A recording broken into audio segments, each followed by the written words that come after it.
Welcome back to the Lanterne Rouge Cycling Podcast with Benji Naesen here for Tour de Suisse Stage 5 recap. Our show is brought to you by our show partner, L'Ecole. They produce performance cycling apparel. They've got the L'Ecole McLaren Project Aero collaboration live on the site now, as well as summer bundles for all of you in Europe and North America.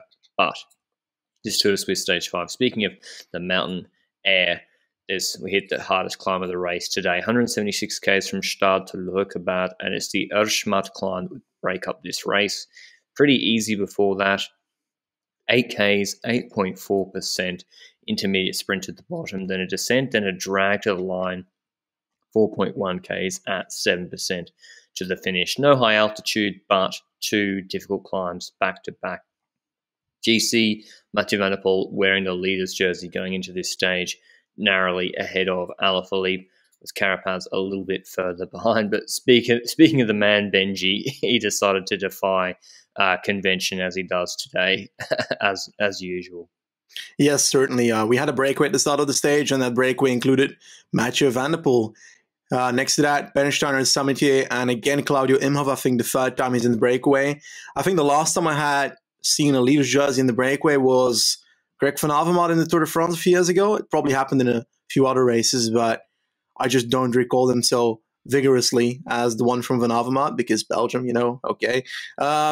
Anyway, that breakaway did have a solid lead. I was a bit surprised that they gave him up to like 4 minutes with a group with Van der Poel in it. But then again, let's be real, looking at the final, he must have had miracle days to actually pull this off and win the stage. And I didn't really see that happening personally, but I was hoping for it a tiny bit. But that breakaway eventually got caught near the bottom of the big climb of the day. So the third KOM, which is that Erschmatt climb you mentioned earlier. They dropped him. Bernstein and Samitier dropped Van der Poel, I think. Yeah. Or did he give up? I don't know. Maybe he just wanted some camera time going back to the peloton. But yeah, when did Bernstein and Samitier get brought back? Well, basically near the bottom of the final proper, well, not the final climb, but the second last one, the Erschmatt. And that was when Jumbo started moving up to the front of the group. And I think they had 3 people at the front at a certain point, and one of them was punching towards the bottom of the climb. The second one was trying to set something up, and then there came an attack at the bottom of that Erschmatt climb by Antoine Tolhoek, Hissing's 14-year-old son. And I didn't see it coming. I was somewhat surprised because remember, Ineos have got still Dennis and Dunbar left. And yeah, it's an aggressive move to attack so early. There's other teams with more who need to play their cards earlier on. And yeah, they attacked really early. Eventually, Tolhoek sort of sat just up the road. There was another attack from Latour as Rowan Dennis started pacing, a little bit steep perhaps for Rowan Dennis. And then, yeah, Latour attacked, got brought back. And then it was Esteban Chavez attacking. Now, he did this in the Volta a Catalunya stage 4. I think stage 4, that's right. He attacked, and it was when Carapaz was pacing. But he wasn't a threat on GC, so he was allowed to sort of have a 30 to 40-second leash. A similar thing happened today, although I don't think Ineos had much of a choice in it. It was Eddie Dunbar pacing. I don't think he could have brought him back any quicker. In the group with Dunbar was his teammate Carapaz, Fuglsang, Schachmann, Alaphilippe, Woods, Uran, Chavez teammate Lucas Hamilton, as well as Sam Oomen for Jumbo-Visma. So they eventually catch Tolhoek, that group. Chavez is sort of lingering up the road, and then he crested the climb first, and then there's a tricky descent. Where did Fuglsang attack, Benji? Was that like through a little series of houses before the crest? It was kind of reminded me of the bit where sometimes Nibali attacked Fuglsang. No, when Nibali attacked Pino in Lombardia, when it gets really narrow before the last descent. Yeah, that's actually a good point. It looks like that. It was a bit of a village just before the top of this climb, but it also reminded me, now that we're comparing it to other races, we once had a Vuelta where there was a breakaway battle between Nikita Stalnov and Benjamin King, and Stalnov got dropped in between such houses as well, if I recall correctly. And that's what it reminded me of. But hey, anyway, let's continue on with the race. Fulsang did that attack, and he was still pretty far behind Chavez at that point. Did we see some reactions by others? I think we saw some reactions. I think Uran tried to respond, and then we had Carapaz go to the wheel of Dad and Alaphilippe in the wheel of Carapaz. But I felt like Carapaz was waiting a tiny bit. He was trying to get other people to do the dirty work there. And I even thought, oh, is he okay? Because he's dropping through the group while the others are trying to counter this attack and so forth. So I was getting a bit, oh, Jaguar, are you okay? But yeah, eventually the group came back together except for your boy Fulsang, who was up the road a tiny bit and was trying to bridge towards Chavez in that descent. But going into the descent, Chavez, well, he decided to park... He decided to park on a driveway. Let's be real. Federal trespassing or something? Is that a thing? I don't know what the laws are in Switzerland. But yeah, it was pretty lucky, actually. So it's a left-hand bend, and he hits the apex, and there was a change in road surface. And he seems either he brakes or it bucks him. I'm not sure what. But it throws him straight, and he goes straight instead of turning left. And that throws him into this driveway. And the driveway, very luckily for him, there was one there, perfect tarmac. It acted as, on a long highway descent, they have the off-ramps for trucks that have brake failures, sort of cool their brakes. They go off to the side, and it goes up again to actually naturally brake them. It was basically that, and it braked Chavez safely, and he was able to turn around and start his descent again. Whereas if that was a wall, he's crashing a lot more heavily. So yeah, but it kind of threw him. It literally threw him, that apex, and then he lost a lot of time to Fulsang, who caught him on the descent, started working with him, and eventually dropped him as it started to rise at the end. So short valley where they did work together, but then rises up to look about 4K, 7%.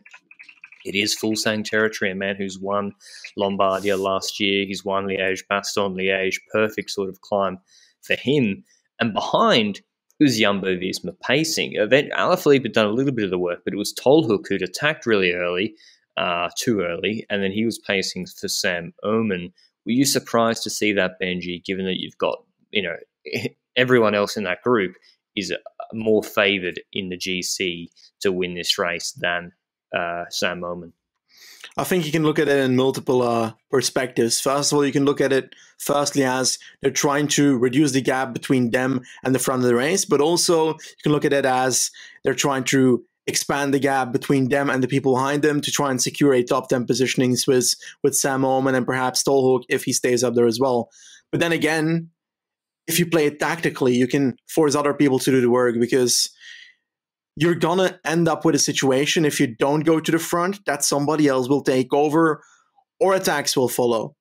And I think that perhaps they tried to do it to avoid attacks because they knew they weren't going to be able to follow the moment that attacks would happen. That's the only idea that I could give them. But from a tactical perspective, you try to force your competitors, even if you've got the upper hand numerically. If they're so much better, they need to do the work. And also because they've got higher chance of winning GC. They got more to lose. Like you said, yeah, exactly. Got more to lose.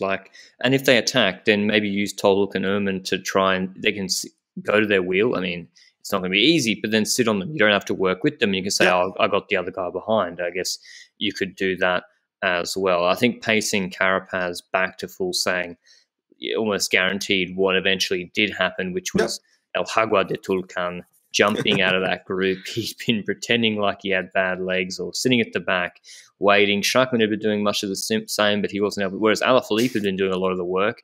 And Alaphilippe was really, really twitchy and nervous. He was going back to the car, asking for a bottle. He nearly chopped himself on the back of Carapaz's back wheel. He was doing the things, when in Liège last year, he was acting weird. And then he was acting a bit funny and getting really sort of stressed and irritated. But yeah, Carapaz attacked, and when we saw that, no one could respond. Uran thermonuclear?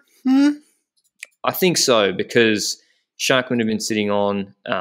It was maybe not actually, because he didn't drop Fulsang when he went. He got to Fulsang's wheel and then decided to attack past him, but Fulsang got back to his wheel. If he straight dropped Fulsang, then we can attribute it to the thermonuclear moniker, but it's more just El Jaguar eating his prey, rain, hail, or shine, and gets into a group with Fulsang, and they start working together because Fulsang, they're both 38 seconds behind on GC or so.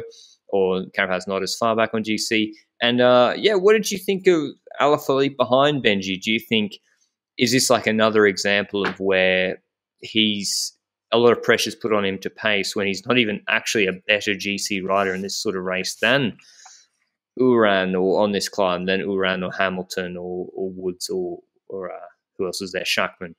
In all honesty, I'm not underestimating Alaphilippe at this point, because from what we saw, from what his schedule was the last few months, I feel like he's subtly straight up aiming for GC at the Tour, and it wouldn't surprise me if that's his actual proper goal. And looking at how he's climbing right now, I'm saying he's doing pretty damn good of a job at the moment. So he's looking at a potential top 10 in the Tour from what I can see right now, potentially more if we see even more. But today, he's in a group where if people bring him to Fuglsang and Carapaz, then Alaphilippe is likely going to win the stage.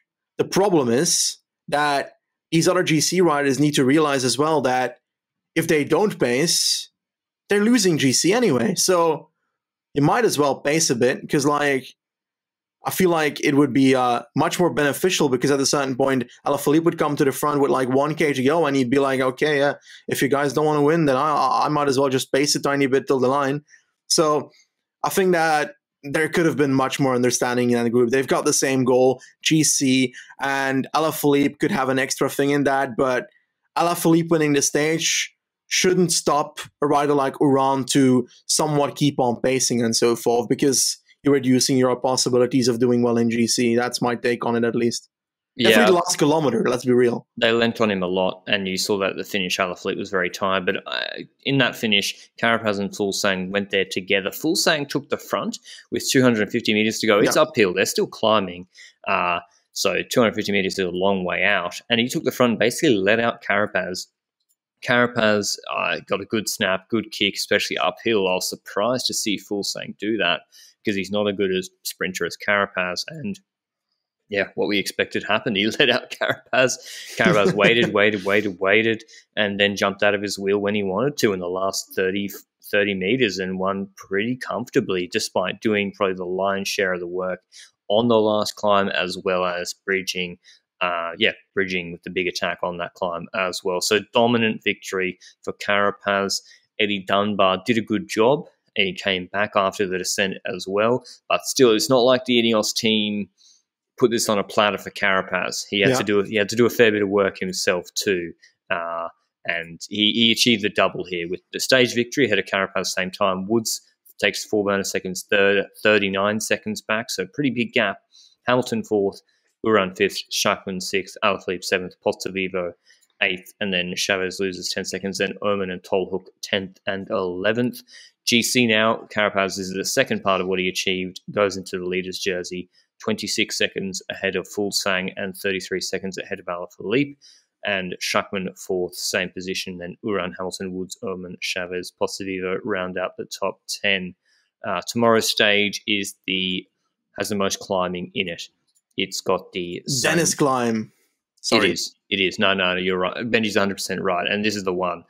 It opens with San Gotardo out the gate, 8.3K, 7.1%. It's short too, 130Ks. Then a long descent valley. And then this is the Dennis climb of this year's Tour de Suisse. The Manuel climb, 18.2Ks, up to 2,000 meters or so, 5.6%. Absolutely perfect for him. Then descent, and then like a drag. Again, if Dennis makes it over that climb, you won't be able to attack Ineos. It's 7Ks at 3.5% with a flat finish. Who's going to win this stage, Benji? I think I'm going to be most interested. The thing I'm going to be most watching is Alaphilippe on these long climbs, particularly if Dennis is setting a hard pace, although I don't think he will. I think he'll be keeping it together as opposed to sort of attacking last year on the Stelvio. What do you think? Break got any chance? Nah, I don't think so. I feel like Dennis should keep it together on the climb, but also there's so many riders here that are likely still going to try and go on the attack earlier on the climb. Like Chavez tried it today, but he's probably going to try it tomorrow again, because in GCs he's like 2.5 minutes down. So he needs to try from afar unless he's happy with a 9th position in GC. So there's a lot of riders that still have to do a lot of stuff. This is also not the final mountain stage, which means that some might be saving energy. But I'd expect some action, and I hope that GC wins. Let me say it like that. In regards to who could potentially take it, Alaphilippe, yeah, but also perhaps like Woods. I don't know. His sprint against Alaphilippe at LBL was not optimal at all. But this is a very different situation, and after such a climbing stage, perhaps Woods could actually take it home. And it's not like the descents are like very steep, which means that his descending factor, while it was good today, will likely not play too much of a part tomorrow either. So I think Woods would be a name I'd love to say, although most likely I see Alaphilippe taking this one home personally.